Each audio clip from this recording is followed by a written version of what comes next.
Selamat pagi siswa-siswi yang terkasih kelas 8. Apa kabar hari ini? Sehat ya? Baik. Hari ini kita akan memulai pembelajaran kita. Temanya itu adalah tentang sakramen tobat.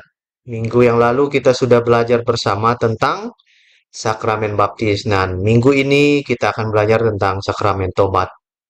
Baik, sebelum kita memulai pelajaran kita, terlebih dahulu kita buka dengan doa pembukaan. Kita hening sejenak. Kita tandai diri kita dengan tanda Kristus dalam nama Bapa dan Putra dan Roh Kudus. Amin. Allah Bapa yang Maha Pengasih, kami bersyukur atas kesempatan untuk belajar bersama hari ini. Bimbinglah kami agar dapat memahami lebih dalam tentang sakramen tobat. Semoga juga pelajaran ini semakin menguatkan iman dan kesadaran kami akan pentingnya pengampunan. Dikau kami puji Tuhan, kini dan sepanjang segala masa. Amin. Baik, siswa-siswi yang dikasihi Tuhan, untuk pertanyaan pemantik itu, apa itu sakramen tobat? Ada yang tahu? Nah, sakramen tobat adalah sakramen di mana kita menerima pengampunan atas dosa kita dan dipulihkan hubungan kita dengan Tuhan. Jadi hubungan kita akan dipulihkan kembali dengan. Mengapa sakramen tobat penting?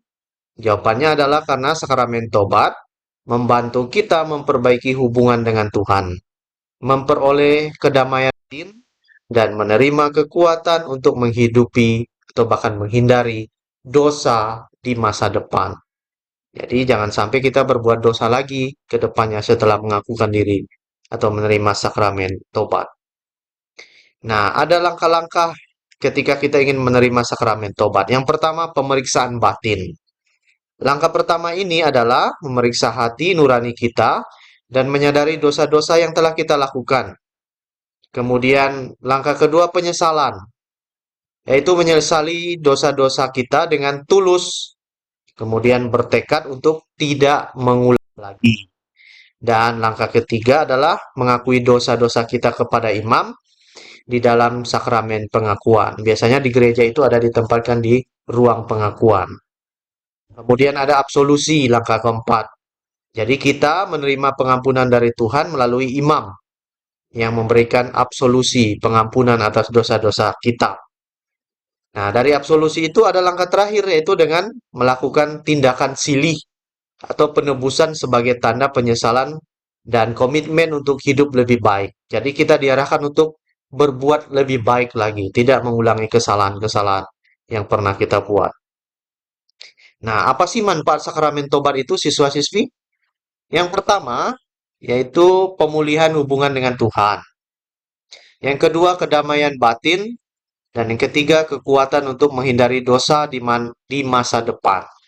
Nah, itu. Kemudian, nah, kita sampailah pada kesimpulan. Sakramen tobat adalah sarana yang penting untuk memperoleh pengampunan dosa. Dan yang lebih penting lagi adalah memperbaiki hubungan kita dengan Tuhan sebagai Sang Pencipta kita.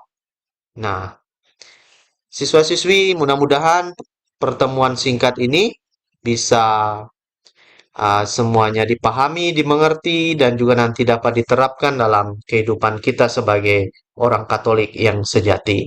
Mari kita tutup pertemuan kita ini dengan doa penutup. Dalam nama Bapa, Putra, dan Roh Kudus. Amin. Allah Bapa yang Maha Baik, kami mengucap syukur dan berterima kasih atas pelajaran hari ini.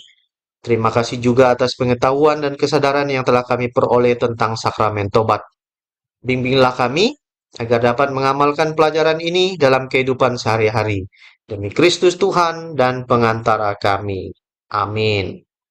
Bapa dan Putra dan Roh Kudus. Amin. Baik, selamat pagi semuanya. Semoga Tuhan memberkati.